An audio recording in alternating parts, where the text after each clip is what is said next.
For me personally, the best thing about Woodland is how it invites you to be immersed, to explore, to uncover its hidden gems, and in turn be restored by its therapeutic benefits.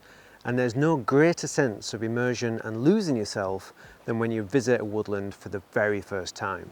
The excitement of the unknown, the anticipation of what's waiting to be found and observed, and that childlike sense of wonder and curiosity that can drive us to create. As you might have guessed, I'm in a new location and I cannot wait to uncover its stories, settle into it, and then hopefully make some photographs. But for today, I'm traveling very light. I'm just scouting with my phone and just want to enjoy whatever the wood has to offer. But first impressions is that I'm excited. So let's go see what we can find. So as for the woodland itself, it's a private woodland, which I'm very fortunate to have had permission to photograph. It's further afield than what I would typically shoot, and it's very different in terms of its assemblage of species and the general character that I'm used to photographing as well. So the predominant species here are hazel and hawthorn, which is really exciting because the two species which I would say are generally underrated in woodland photography, but have absolute beauty in their own right. So the hazel that you can see behind me here is very characterful.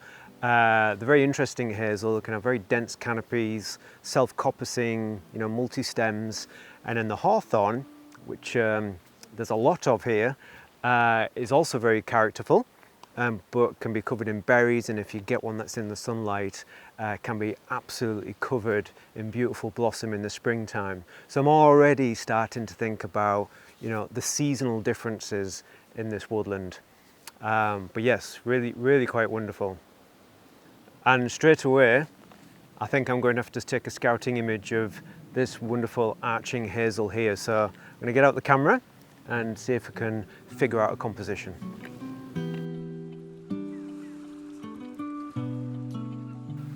I love this, where we've got this arch of the branch and then the ones that are then shooted out vertically, and in the background we've got loads and loads of stems coming up from that hazel. I love the canopy because with the canopy we've got a pocket of light back there, which is just adding some extra depth to the image. So there's another hazel in the distance there. So ideally it is I think it will look great any time of year, but ideally I would like to come back and photograph this scene when we have the cover of the canopy, as well as the kind of architecture of these ferns here, just to help soften the base and fill that up. So it's quite simplistic in terms of composition, I think. We're using the anchor of this in addition to the anchor of the hazel back there, and then we've got this lovely gesture and flow from the right hand corner, and then just arching up down to the left, and this frame through here to the hazel in the distance, and then not bringing in too much high up actually. And the reason why I don't want to bring in too much from further up the tree is because we've got this vertical branch on the left hand side, which can be a really nice framing element. So I'm not going to, if I was here making a proper image with my camera on a tripod, then I'd be very precise about positioning.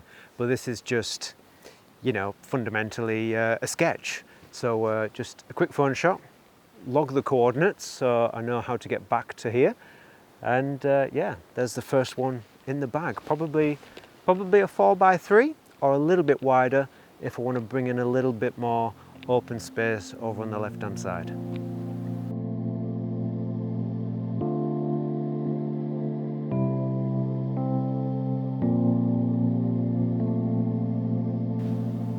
Same tree, different angle, square crop, lots of complexity, but when it comes to hazel and it comes to hawthorn dominating a woodland, complexity is the name of the game, so you either embrace it or you go home.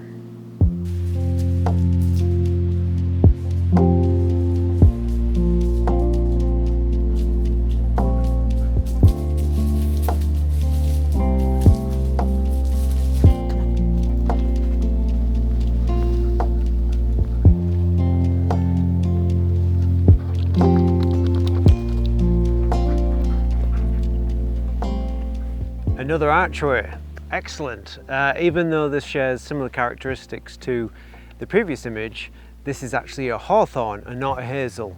I love hawthorn, I just never get the opportunity to photograph them enough.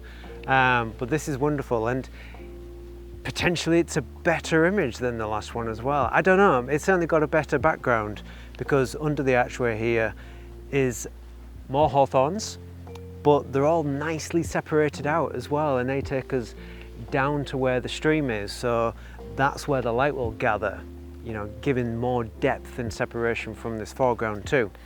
But what I really like about this is, and why I'm keen to photograph it in the not too distant future, is that we've got these wonderful ferns and some bracken as well, which is kind of completing that loop, if you like, completing the arch, the way the branches come down, merge into the understory, and it really just sort of finishes off the left-hand side of the frame there. And then it becomes much easier to kind of concentrate the eye to travel under the arch and appreciate the backdrop there. So yeah, another quick phone shot to be had here. Definitely one to come back to. Speaking of my phone, don't expect great images from it. My phone model, it must be 4 years old now, I think. I'm not one for renewing technology for the sake of it. The same applies to my main camera. So yeah, my phone, the image quality from it is not very good, but it serves its purpose for scouting, and that's all I need. Yeah, we'll see how the phone shot turns out anyway.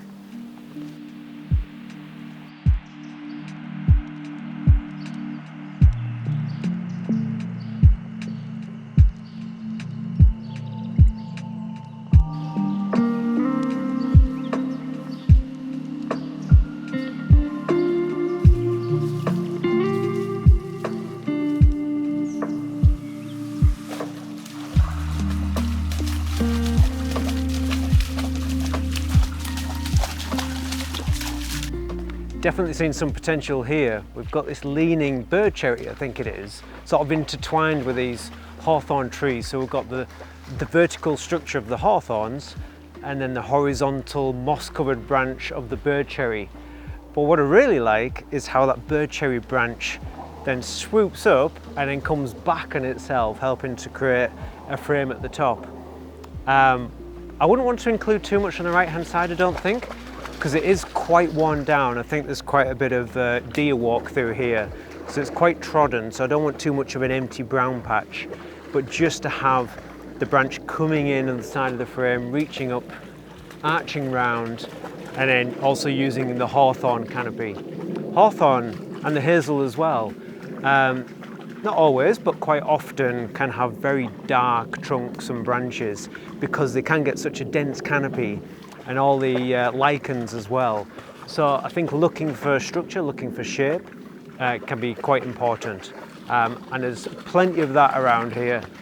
This is fantastic. And if you can probably hear Meg. I mean, if you ask Meg's opinion, then a woodland with a stream is the ultimate experience for her. So she's constantly backwards and forwards. I'm just gonna wait for that light to soften a bit more. That sun does make the scouting experience a little bit tricky, but it is coming and going slightly. But yeah, I'd quite like to get probably a 4:3 aspect ratio record snap of this. And yeah, another one to come back to.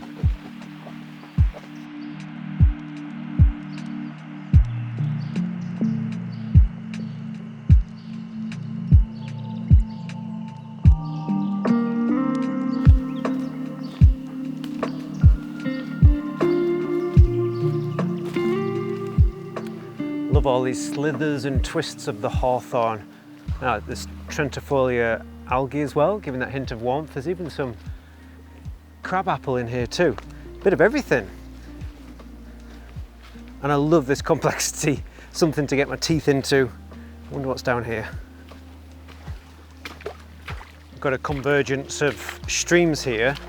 So this looks quite inviting.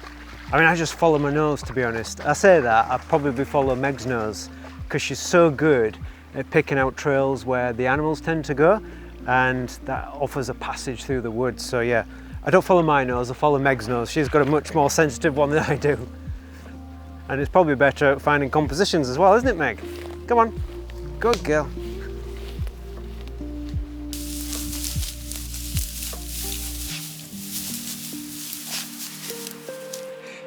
Where have you been?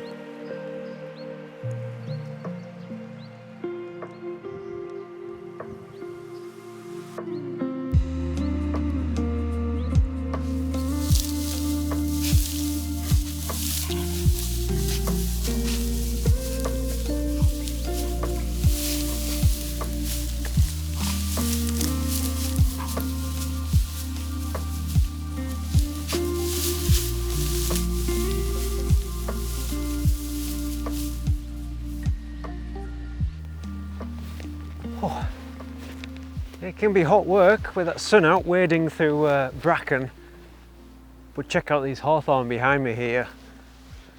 That one back there in particular is really quite graceful, and fingers crossed come next spring these will be absolutely covered in blossom and really quite a picture.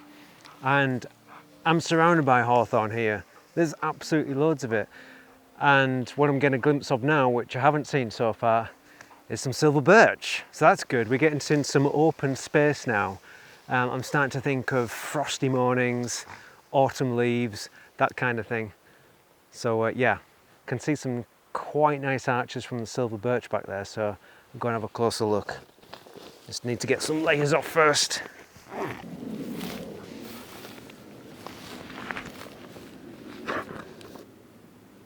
Now, the mighty oak might be my favourite species, but come on, it's very difficult to beat the silver birch, particularly when its more graceful branch structure just seems to very conveniently expose the structure of the more bold nature of its trunk. And that's exactly what we've got here. Just, we can see the base of the tree, that bold trunk just winding up and surrounded by that lovely delicate quality of all those thousands and thousands of leaves, just like little paint dabs on a canvas. And that's what's so wonderful about silver birch. They have this lovely kind of impressionist feel to them, which you don't really get with many other species. And complementing this one here is another in the background, which isn't intrusive. It just sits very nicely with the slightly more characterful one in the foreground. There is an intruder though. There's a hazel on the left-hand side. It's very difficult to avoid that. And if I do avoid it, I'm getting in a little bit tight to the birch in the background. So I'm thinking, well, rather than concentrate on the leaves too much, maybe I need to wait until winter when the hazel has lost its leaves, its branches are less consequential, and the main feature will be that sort of slightly cherry-coloured nature of the finer branches of the silver birch. I'm thinking frost, you know, hoarfrost, something like that. But yeah, I don't know. This is the beauty of finding new places, isn't it? Because even though you think you know a species and you think in general terms how a woodland behaves, every single woodland is different. It has its own kind of rhythms. It can kind of behave very unpredictably. They can have their own little microclimate. So the point is that I look forward to coming back and seeing how this whole area changes through the seasons. But for now, there's so much more blue sky around than what was forecast, which is slightly irritating from a scouting point of view. And there's a huge patch of blue sky now, so I might have to wait a while to make my ideal scouting image here, but I'll try one in the sunlight anyway, because I mean, it doesn't really matter, as long as I've got a general concept in my head and I know where to come back to. That's the most important thing.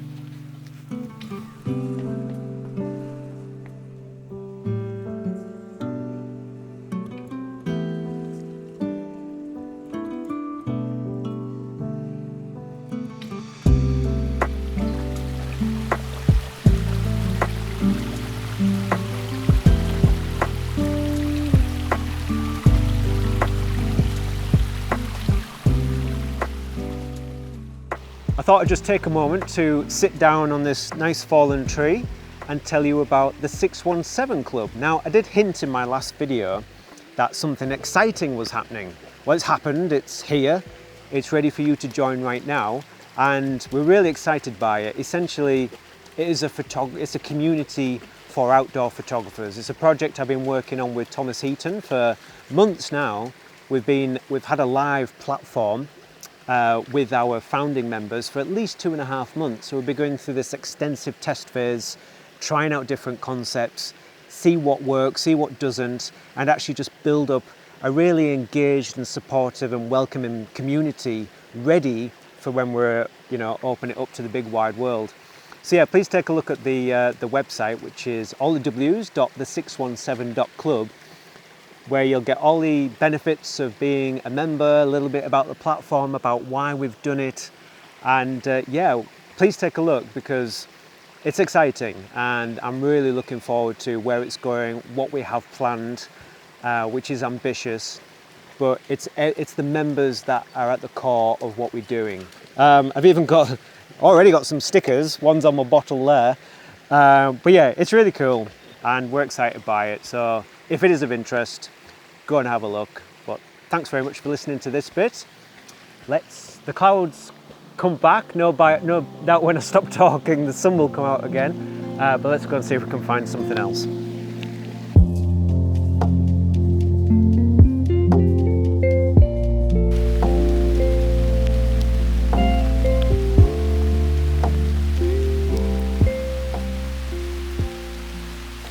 I've been complaining about the sunshine and now it's hailstone. I mean, where on earth did that come from?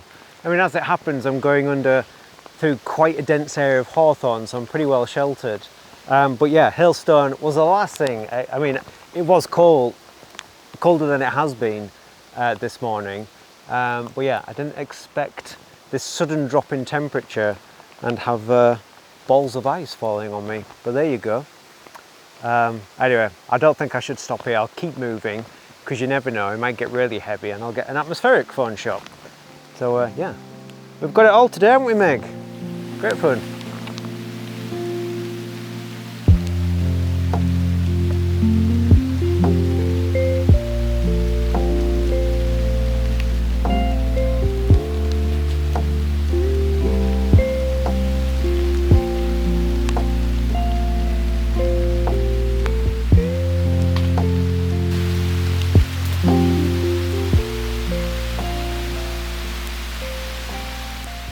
Ah, the calm after the storm. But my fingers are cold. Surely that means summer's over. Never mind. I always love these periods of transition. People talk about whether they're like sort of spring or autumn or winter the best. I like them all, but I do love those periods of transition in between as well, where you just get hints of a season. Anyway, I digress.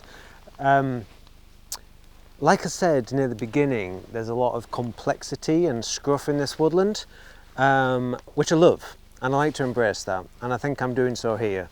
Just a snapshot, of course. I think it's going to need a lot more attention to detail and refinement when I come back with the big camera, but there's something here. There's some lovely shapes, lots and lots of lines from the hawthorn, but what I really like, it's only very subtle at the minute, but I think it will become more obvious if I'm down here in some atmospheric conditions, is that there's all these very fine branches in the canopy of the hawthorn, and it just so happens that you've got ones on the hillside leaning down the hill, and you've got ones further down the hill leaning up the hill, and there's all these very fine branches which just form this very subtle, but it's definitely there, this arch, another arch again. And I love that connection. It's just, like I say, delicate, but it's there, it's obvious to me, and that's what I'm working with. So I think to add more emphasis to that connection and arch, then a square crop I think will work quite well, taking out a lot of the surrounding environment, so allowing more emphasis on that feature.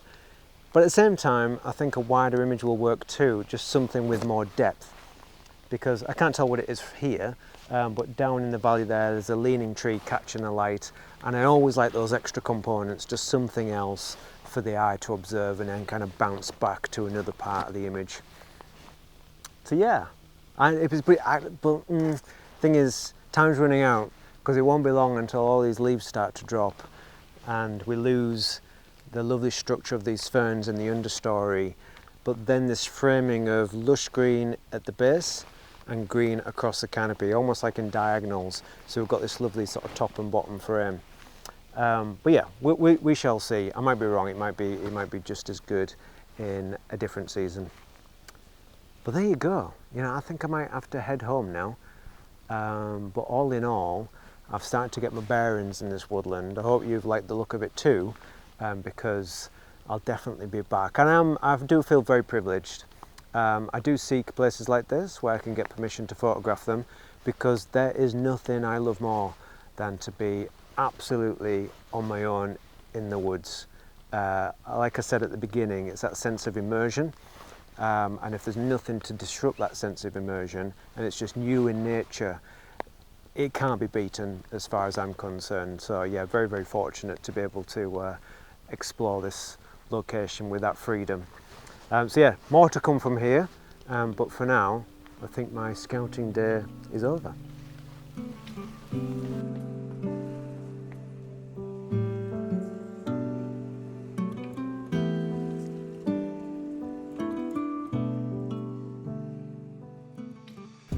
So I've taken a few snapshots while I've been wandering around, some which embrace all that scraggly scruff of the hawthorns that I'm really enjoying here. So what I like to do is sometimes just create a little collage, dead easy, just use Google Photos, select 6 images, and it just creates a little collage. And I sometimes share those in Instagram stories or in the 617 Club, and it's just like a nice little representation of the scouting trip that I can look back on. I mean, it makes them all into square crops, but I'm okay with that. It's just as a reference. So I'll put a couple of those up at the end of this video. But thank you very much for watching. I hope to be back soon. I have so much more energy now.